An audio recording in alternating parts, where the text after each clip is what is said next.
Welcome back to Up Front and our extended interview today with the leaders of the state Senate, Republican Scott Fitzgerald, the majority leader of Juneau, and Jennifer Schilling, the minority leader of La Crosse. And we're turning now to possible state help for a new arena in Milwaukee. And Senator Fitzgerald, you saw the drawings, the artist renderings of the development in downtown Milwaukee. Speaker Voss said he was confident that a deal would get done. Do you share his confidence? I do. I think this is something that obviously the governor put in the budget, which certainly forces the discussion about where we should go with this.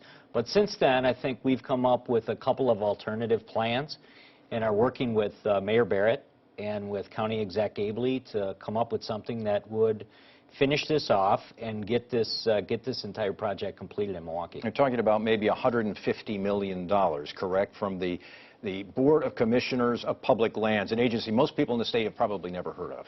That's right, and it would be just a straight-up loan from this fund. They're sitting on about $1 billion in resources right now, and that loan, the principal, would go back into the fund, and the interest would actually go to Wisconsin School Fund. So it's kind of a nice alternative, I think, to just straight-up bonding, which obviously means the interest goes off into the private sector, and you know, to some extent, I think it makes it more difficult for outstate legislators to really support. Senator Schilling, as a Democrat, is this the proper use of public money of any kind?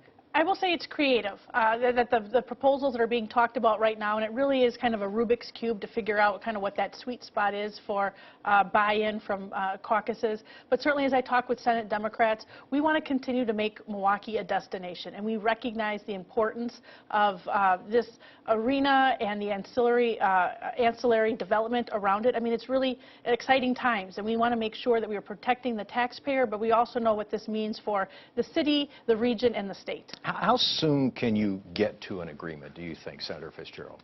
I think we're moving very rapidly. I mean, you know, the number of times that I've either been in the mayor's office or he's been over to the Capitol, County Exec Abley and I have spoken numerous times. The Speaker and I and the Governor have been meeting on a regular basis just to talk about this issue. Been to the Bucks headquarters, met with them.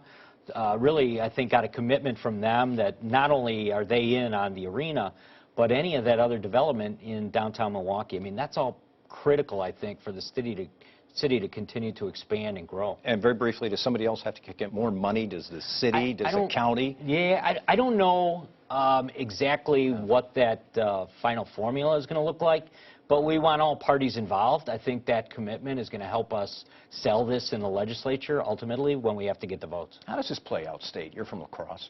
What do your constituents say about this? Well, we want to look at this as a great job opportunity, right? We want to make sure that when this happens, we want to make sure that Wisconsin men and women have an opportunity to build that arena. We want to make sure that Wisconsin vendors have an opportunity to help out with this and help with the infrastructure of it. So we want to make sure that minority-owned businesses, women-owned businesses, returning veteran-owned businesses, that they have an opportunity to be part of this. And I think it will be significant when it comes to economic development. And when we look at those hard hats, that we want to make sure that those are Wisconsin men and women that have that job opportunity. Final question, and this is not budget related, but I figured it was a good chance to ask both of you about this. Prevailing wage, is that going to become part of the budget? So it may be budget related at the end of the day, but is it likely to become part of the budget, to repeal our prevailing wage law in this state? Not to repeal necessarily. I don't think tweak it, to change it? To make some changes to it. I don't know necessarily that there is enough support, and I'm talking about my caucus, to specifically repeal it, but certainly to make some changes, probably to thresholds and maybe to the formula. Those are two things that I think should be considered, and I think there would be support for that, and it'll probably be done within the state budget. How do you feel about that? Well, you know, we have a jobs problem in this state. We have a wage problem in this state as well, and we have stagnant wages in this state for families and working men and women. And to go down this path of prevailing wage and to either repeal it, that doesn't help the wages of Wisconsin men and women and their earning power to then go out and purchase things. So this is something we've gone down this path earlier this year to put a pressure on on wages. We went through the right to work and prevailing wage. Again, I'm interested in building up Wisconsin families' earning power and middle-class families and earnings and wages, and that's not the direction that I think is helpful. 10 seconds. Local units of government are asking for this. They say they need this type of relief in these construction projects. Scott Fitzgerald is the Senate Majority Leader. Jennifer Schilling is the Senate Minority Leader. I appreciate the time. Thanks very much for being with us. Thanks, Mike. Thank you. And the Joint Finance Committee begins voting on budget items on Wednesday. You can follow all the budget developments on the Budget blog, written by our editorial partner, WisPolitics.com. Coming up next, the big vision for the sports arena and entertainment complex in downtown Milwaukee. We'll continue that discussion and talk about reaction to the first look and the timeline for getting it done. That's with Bucks President Peter Feigin. And for political news throughout the week, be sure to follow me at Mike Goucher on Twitter.